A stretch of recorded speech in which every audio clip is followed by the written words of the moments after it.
Olá! Aos 88 anos, ela não tem parada. Tem uma energia de causar inveja. Ela preside a Academia Ituana de Letras, a ACADIL, e diariamente trabalha no Centro Universitário Nossa Senhora do Patrocínio, o CEUNSP. Eu tenho a honra de conversar hoje com a professora Maria Ângela Pimentel Mangeon Elias. Bem-vinda, professora! Muito obrigada, Bina. A honra é minha de estar aqui com você e ter sido convidada para essa entrevista. Eu é que agradeço a sua presença aqui. Eu sei que a senhora está sempre nativa, sempre atribulada, cheia de compromissos. Sim. Mas tirou um tempinho para vir aqui hoje conversar com a gente. Mas, professora, por que tanta agitação? A senhora não para, né? Onde a senhora encontra tanta energia, assim, tanta vontade de fazer as coisas? Olha, Mina, eu acho que é vida, porque a vida é movimento. Então, eu não vejo muito sentido a gente ficar parado esperando as coisas passarem. Eu acho que é bom a gente agir, a gente estar junto com as coisas e andar junto com as coisas. A senhora se define como uma otimista incorrigível, Sim, né? Isso é verdade. O que eu acho é o seguinte, que você tem que enfrentar as coisas na vida com otimismo, com segurança e com esperança. Porque senão você já se declara fracassada antes, né? Se você pensa, mas será que isso vai dar certo? Isso é frase que eu não falo nunca. Eu acho que quando acontece uma coisa, vai dar certo, vamos trabalhar para isso. E se não der, então você vai arranjar um outro modo.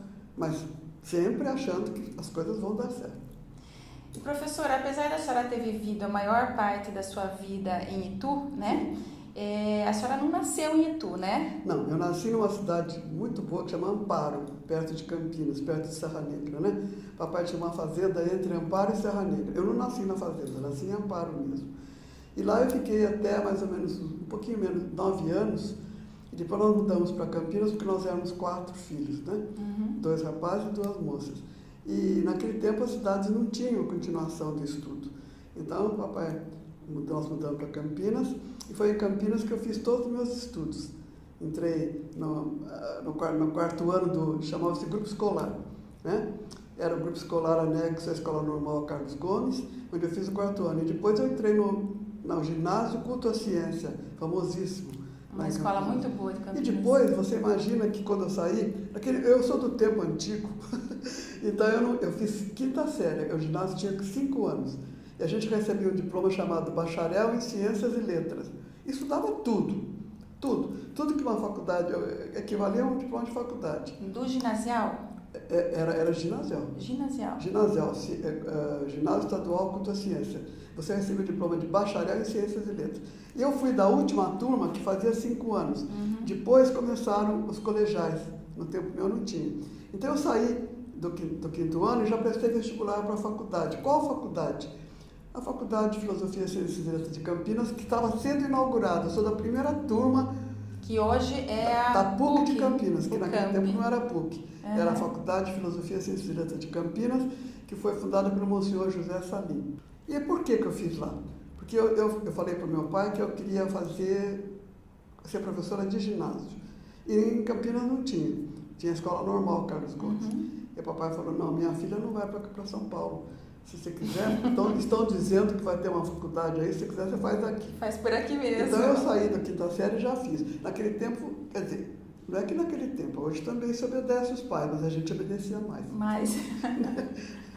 Professora, e aí a senhora se casou, né? Casou Antes de me casar, eu terminei o curso, porque como eu entrei cedo na faculdade, eu terminei com 19 anos o curso de faculdade. Eu fiz letras anglo-germânicas. E aí eu quis ir para São Paulo fazer especialização em inglês americano e inglês british, né? E papai, então eu fui lá. Aí ele deixou ir para São Paulo? Para São Paulo, daí ele deixou que eu já tinha eu tinha 19 já, né? E aí eu fui para lá, fiz na União Cultural Brasil Estados Unidos e também na cultura inglesa. Mas aí, como eu sou inquieta, e eu falei, tinha lá um curso, o professor falou, tem um curso que você faz e fica 1 ano nos Estados Unidos, se você for ganhar, né, passar no curso. E eu, toda animada, comecei a fazer o curso. Daí meu pai falou, não, pode sair, porque você vai ganhar isso, eu não vou deixar você para os Estados Unidos. Eu falei, então papai, eu vou trabalhar, porque eu não vou ficar aqui nessa boa vida, né? e pus meus papéis lá na Secretaria de Educação e fui nomeada para Cajuru, perto de Ribeirão Preto, onde precisavam de uma professora de inglês, porque era um ginásio municipal que tinha passado estadual. E aí eu fui para Ribeirão Preto, né? Meio contra a vontade do meu pai, que dizia, você vai numa cidade que é fim da Mujana? Eu falei, não sei onde é, precisa de uma professora de inglês. Então, e ele falou, bom, então a embaixatriz, que ele chamava minha mãe, conversa com você. A mamãe me deu apoio, né? Tá certo. Eu fui para lá. E lá eu cheguei numa cidade a colônia síria, né? Sírio-libanesa. A gente é hospitaleiro, eu me dei muitíssimo bem. E fiquei lá, falei, aqui eu fico até ter o concurso, que não tinha concurso ainda, né? E fiquei lá, só que depois do concurso eu continuei ficando, e quando eu fiz o concurso, já tinha um anelzinho aqui na mão direita aqui, de noivado. Então, e a senhora conheceu seu marido lá, então? Ele estava em São Paulo, quando eu cheguei não, depois ele foi para lá, porque ele não gostava muito de São Paulo, ele era químico industrial, né? Foi tomar conta do costume do pai dele e fiquei conhecendo. Ele resolveu casar com a professora de inglês. Então, como eu já tinha ficado noiva, eu escolhi lá mesmo. Tá. E lá eu fiquei, casamos em Amparo, que era a nossa casa, né? E morei em Cajuru de 1946. O Mirna, eu trabalho em escola desde 1946. Até hoje, quantos anos são mesmo? 69, né? Eu cheguei lá em maio de 46. 69 anos, vai fazer agora em maio. Na área da educação, né? Fiquei 13 anos lá. Lá eu tive meus filhos. Eu tenho quatro filhos, né, professora? Eu tive o Paulo Eduardo, que era o mais velho. Depois eu tive os gêmeos, que é a Carmen Silva e o Júnior. E depois a Lília, que a Lília foi a única que nasceu em Cajuru. Os outros nasceram em Amparo, porque a gente ia na casa da mamãe, né? Então, daí ficamos lá. Quando foi em 59, que as crianças começaram a crescer, lá não tinha também, só tinha ginásio. Então resolvemos ir morar perto de São Paulo, sem ser São Paulo. E aí eu tinha bastante pontos e entrei no concurso de remoção, peguei a melhor vaga que tinha, que era Itu, que era o Instituto de Educação Regente Feijó. E vim veio para Itu, então? Em maio, dia 16 de... Você imagina que eu cheguei aqui em Itu, sem saber, no dia do aniversário da escola. 16 de maio... Já chegou com festa. Você reparou? Chegou chegando. Cheguei chegando e tinha que ficar aqui, né? Então, nessa cidade maravilhosa, eu fiquei desde 1959, 16 de maio. E a senhora depois recebeu o título de cidadã ituana, né? Sim. Em 1984, a Câmara me deu o título de cidadã ituana. Quer dizer que agora eu já sou também ituana, né? Professora, muitas mulheres, né, depois que se casam e que têm os filhos, deixam a vaidade de lado, né? Mas a gente sabe que a senhora se cuida muito, né? A senhora gosta de se enfeitar, de estar sempre em dia com a vaidade, né? Isso daí é herança de bisavó, de avó, de mãe. Porque elas explicavam desde menina o que a gente tinha que fazer, como é que tinha que se cuidar e que tinha que ser vaidosa. Tinha que ser vaidosa. A minha avó, minha mãe, não se saía sem batonzinho, sem se aprontar. E outra coisa, estudavam. Porque naquele tempo não estudavam, mas a minha avó, a bisavó e a minha mãe estudaram. Né? Estudaram? Estudaram, porque achavam que era difícil, né, professora, naquele tempo? Mas a minha mãe, por exemplo, é uma pessoa assim, de uma cabeça muito fora do tempo, e aprendi muita coisa com ela, sabe? Tem até hoje os livros que ela tinha, as coisas, né? E eu acho, viu, Mirna, que a mulher tem obrigação de ser vaidosa. Porque eu digo a frase, que é uma frase que se fala, vaidade, teu nome é mulher. Então, como é que pode? Você tem que olhar no espelho de manhã e gostar de si. Né? Ver o que vai arrumar, o que vai melhorar, o que vai fazer, entendeu? Porque senão você está se desmerecendo. Então isso eu já passei para minhas filhas, e eu tenho bisnetas, uma bisnetinha, que é, graças a Deus, muito vaidosinha também. E a senhora já fez várias faculdades, né? Depois da faculdade de línguas, né? A senhora fez Direito, né? Aqui já em Itu, na FADITU, né? Na FADITU, porque eu sou fundadora da FADITU também, sabe? Eu fui da primeira turma da PUC de Campinas e da primeira turma da FADITU, que eu fazia parte da turma que fez a faculdade, né? Que era a FIDES, que era a Fundação Ituana de Ensino Superior. Né? E então, quando começou, eu comecei também na faculdade. E por quê? Porque quando meu avô, pai do meu pai, era advogado. E quando eu era menina, ele mostrava o anel vermelho e falava, você vai ser advogada, você vai ser advogada. Então, quando me perguntavam o que você vai ser, eu falava advogada. Só que depois, quando eu tinha meus 13 anos, estava no ginásio de Culta Ciência, era assim, lá tinha a classe A, que era dos mais estudiosos, a classe B, eu acho errado isso, mas era assim. Naquele a classe tempo. B era dos mais vadios. Eu estava no terceiro A e meus primos e os amigos estavam no terceiro B e quase não sabiam nada. Quando chegava na hora de sabatina, né, eles corriam na minha casa. Quando eu via que eu ensinava e eles aprendiam, eu sentia muito bem. Aí eu falei para minha mãe, mamãe, eu não vou ser advogada, eu vou ser professora. Ela falou, conversa com seu avô. E eu conversei e meu avô falou, se você está sentindo isso, vai ser. Então, mais tarde, quando eu tive essa oportunidade, que eu já tinha os 4 filhos, já estava morando aqui em Itu, que a faculdade de Direito foi em 69 que abriu. A senhora já tinha quantos anos? Mais de 40? Eu nasci em 26, até lá tinha 43, né? Então, entrei na faculdade e fiz, porque eu achei que eu devia isso para o meu avô. E depois eu gostava de estudar, né? Então, eu passava sábado, meu marido gostava de jogar buraco e tal, então ele ia para o clube e eu sentava no chão, com o gravador, que eu mandava gravar as aulas, ia para estudar. E fiz um curso maravilhoso, porque eu acho que o Direito é um curso maravilhoso, que abre a cabeça mesmo, né? E fiz o curso. E depois, quando eu já estava na Faculdade de Filosofia trabalhando, que eu entrei lá em 71, quer dizer que até agora... No CEUSP, né? No CEUSP, mas que não era o CEUSP, era a Faculdade de Filosofia, Ciências e Letras. Fafitu, né? As pessoas Fafitu chamavam, né? Então, daí eu fiz a complementação pedagógica, tirei o diploma de pedagogia também, né? E depois eu fiz especialização em economia da educação, porque eu já estava trabalhando na parte administrativa e achei importante isso, né? Então, professora, com toda essa bagagem, né, todas esses cursos, como que a senhora vê o conhecimento? O conhecimento refresca a alma? Fundamental para homens, para mulheres e para crianças. Eu acho que o conhecimento é fundamental porque, de uma certa forma, ele é um alimento da alma, né? O alimento do corpo a gente tem proteína, carboidrato, e o alimento da alma é o conhecimento. E para você querer ter conhecimento, você tem que ter uma coisa que é curiosidade. Você não deve, por exemplo, você conhece uma coisa, você precisa ver por que é, por que não é. A gente tem que ir atrás. Esse é o conhecimento. E olha, essa mulher não para de aprender. Quero parar. Ela estava me falando antes da gravação que agora ela vai fazer um curso de radiestesia.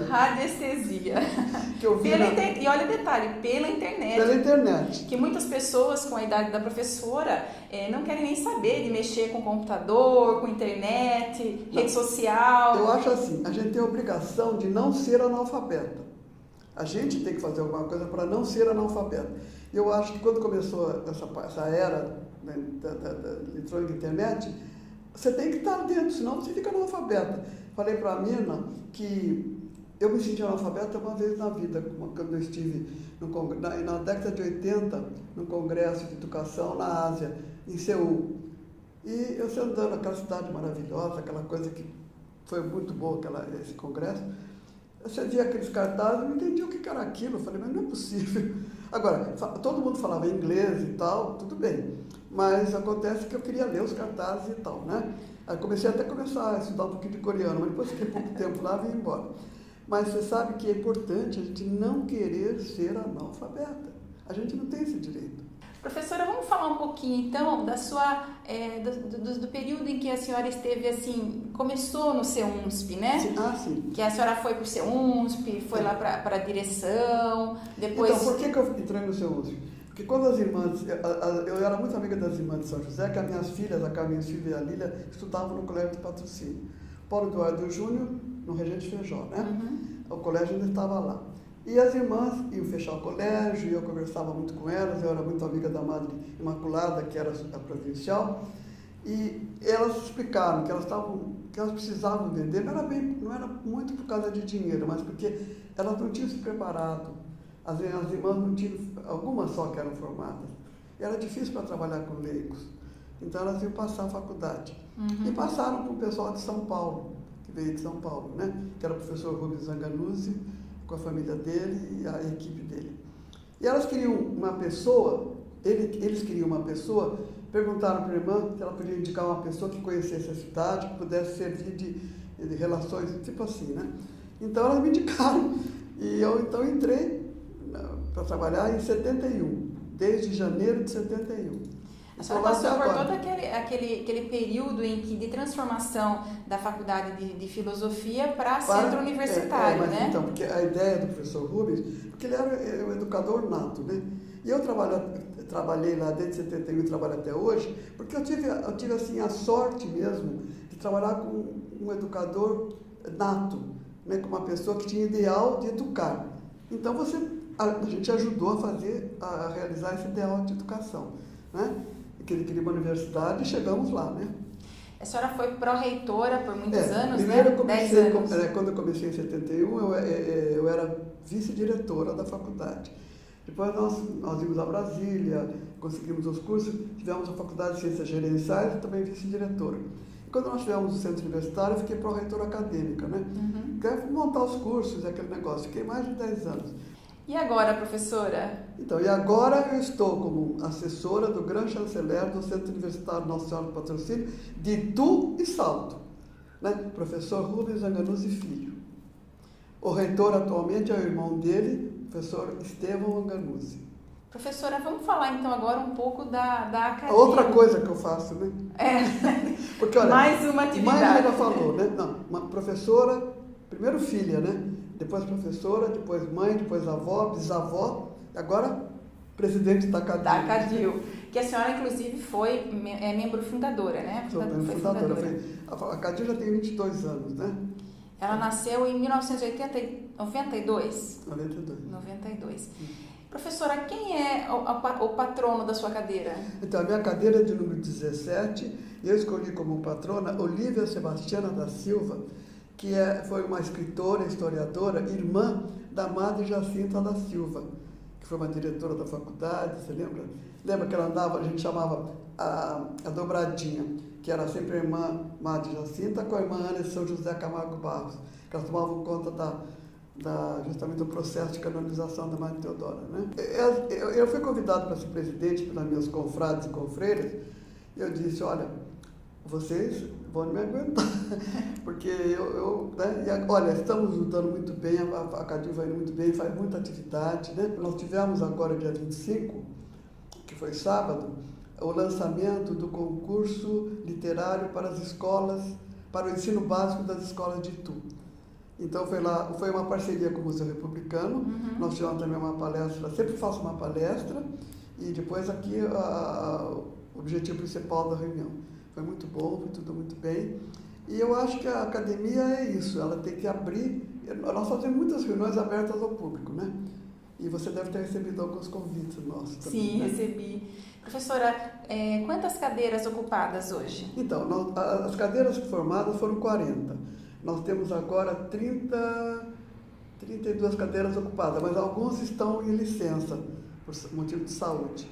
Então, nós temos agora, assim, frequentando 26 acadêmicos.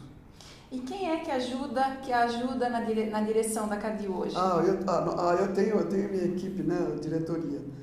Eu sou a presidente, a Maria Célia Bombana é a vice-presidente, o primeiro secretário é o Luiz Roberto de Francisco, o segundo secretário é o jornalista Rodrigo Stuck, a primeira tesoureira é a Maria Aparecida Tomás Alves e a segunda tesoureira é a Titia Chanoski.